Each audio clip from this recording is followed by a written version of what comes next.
में मिली, बराबर। ये धर्मशाला अपन ने किस लिए ली है? जा जोर से बोलना। ये धर्मशाला किस लिए ली है अपन ने? इस यहां से आवाज नहीं आ रहा है। धर्मशाला किस लिए ली है? सत्कर्म करने के लिए।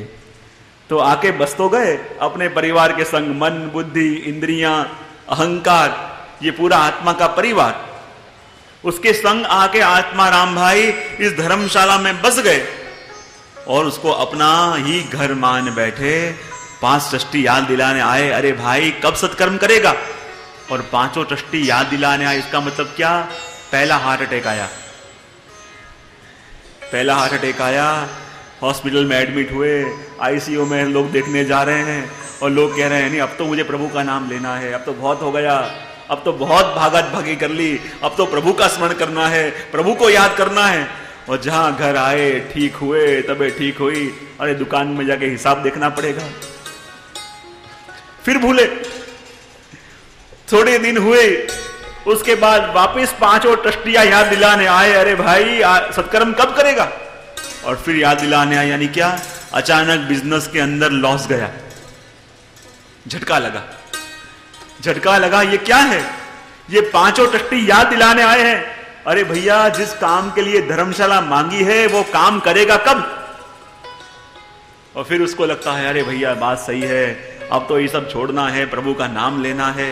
और जहां थोड़ा व्यवसाय अनुकूल हुआ, क्या करें, करने की इच्छा तो बहुत है पर टाइम नहीं मिलता।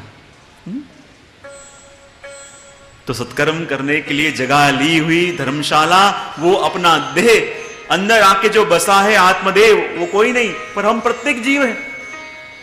और ध्यान से सुनना, ये कथा किसी एक ब्राह्मण की नहीं, अपितु यहां बैठे हुए प्रत्येक जीव की कथा है। तुंगभद्रा नदी का तट, अधिक कल्याण करने वाला तट यानी मानव देह, इसके तट पे रहता है आत्मदेव। अब देखो, अधिक कल्याण करने वाला, इसका मतलब क्या?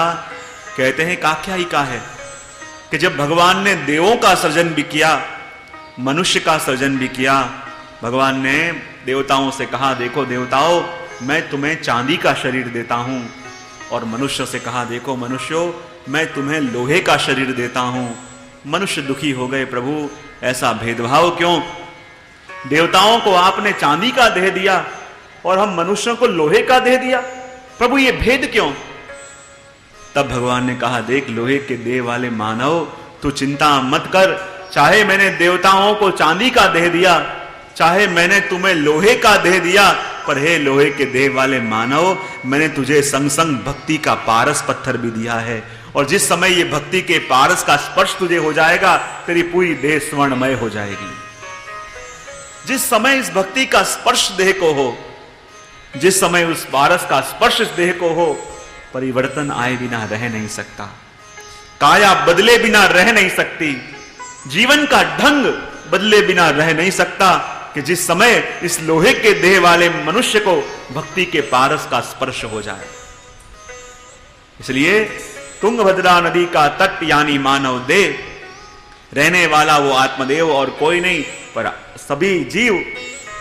उसका विवाह हुआ धुंधली के संग, और धुंधली यानी ये धुआं पुआं करने वाली अपनी बुद्धि, ये बुद्धि और कोई नहीं पर है धुंधली। इस बुद्धि के संग आत्मा का विवाह हुआ, पर घर के अंदर धुंधली का चलता है, आत्मा का चलता नहीं। क्योंकि अपने देह के अंदर भी 2 आवाजें उठती हैं, एक तो मन की आवाज और दूसरी आत्मा की आवाज।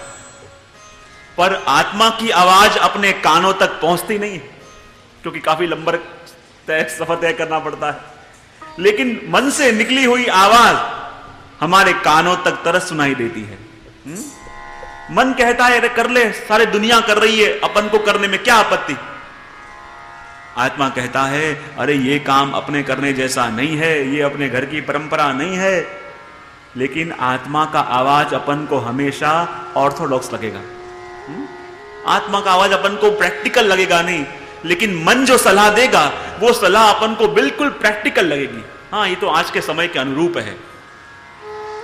और वैसे ही आत्मा राम भाई का विवाह हुआ, आत्मदेव का विवाह हुआ धुंधली के संग, सारी सुविधाएं हैं, सारी वस्तु उनके पास है, सारे सुख हैं, लेकिन एक बात की तकलीफ है, उनके घर में कोई संतति नहीं है। और कहते हैं इस पीड़ा को एक बार आत्मदेव सहन नहीं कर पाए, कैसे जीवन का क्या फायदा, इसे तो अच्छा है अपने आप को समाप्त कर दूं। यो विचार करके आत्महत्या करने के लिए सुबह के समय में नदी के तट पे आए हुए हैं, और जहां अपने आप को समाप्त करना चाहा, देखा सामने कोई यति खड़े हुए हैं। मन में आया, अरे मैं मरने के लिए तो आया हूं, और पता नहीं मरने के बाद मेरी दुर्गति हो जाए, आत्महत्या करूंगा तो दुर्गति होगी। लेकिन सामने कोई यति खड़े हुए हैं, यदि जाके इस यति के दर्शन कर लूं, यति के आशीर्वाद ले लूं, तो शायद मेरी दुर्गति न हो। और जहां यति के पास आए, नमस्कार किए, यति ने पूछा कैसे हो? फूट फूट के रोने लगे। क्या बताऊं, प्रभु का दिया सब कुछ है, पर पता नहीं विधाता ने भाग्य में क्या लिखा है। मेरे घर में तो कोई बालक नहीं है, अरे मेरे आंगन में जो गाय बांधी हुई है उसके कोई बछड़ा नहीं होता। मेरे दुर्भाग्य की क्या बात करूं, मेरे आंगन में जितने भी वृक्ष हैं, उन वृक्षों में न तो फल उगते हैं न फूल उगते हैं। बाहर से भी कोई फल लेके आऊं, बिगड़ जाते हैं। मैं जीवन से कंटाल गया हूं, मैं अपने आप को मारना चाहता हूं। देखो आप तो यति हो, आप सिद्ध हो, और आपके मुख का तेज देख के मुझे लग रहा है आप चाहो तो कृपा करके मुझे संतान दे सकते हो। मैं आपके चरणों में गिर के आपसे विनती करता हूं, या तो मुझे संतान दो या फिर मुझे मरने दो, और जब मैं मर जाऊंगा तो ब्रह्म हत्या भी आप पे लगेगी, क्योंकि आप समर्थ थे। लेकिन समर्थ होने पर भी आपने मुझ पे कृपा न करी। यति विचार करने लगे, देख भाई, तू जो वस्तु मांग तो रहा है, लेकिन सबसे पहले मुझे देखना पड़ेगा कि जिस वस्तु की कामना तू कर रहा है वो तेरे भाग्य में है कि नहीं। तू हठाग्रह करके वो वस्तु अपने घर में ले आएगा, पर वो वस्तु तेरे भाग्य में नहीं होगी, तो घर में आने पर भी वो तुझे सुख नहीं दे पाएगी। तेरे भाग में वस्तु आ जाएगी पर भाग्य में नहीं होगी, तो तू प्राप्त करने पर भी उसका लाभ नहीं ले पाएगा। और चाहे वस्तु तेरे भाग्य में है पर भाग में नहीं आई, तो कहीं से भी तुझे मिल जाएगी। सबसे पहले मुझे देखना पड़ेगा कि जिस वस्तु की कामना तू कर रहा है तेरे भाग्य में है कि नहीं। और यति ने आत्मदेव का ललाट देखा, और ललाट देख के वो चौंक गए। कहने लगे, देखो आत्मदेव, तू मुझसे आग्रह कर रहा है कि तुझे पुत्र चाहिए, तुझे संतान चाहिए, लेकिन तेरे ललाट को मैं देख रहा हूं, और तेरे माथे की प्रत्येक लकीर स्पष्ट बता रही है कि इस जन्म में तो क्या, आने वाले 7 जन्मों तक तेरे कोई संतान योग नहीं है। देख, जो वस्तु तेरे भाग्य में नहीं है, इसका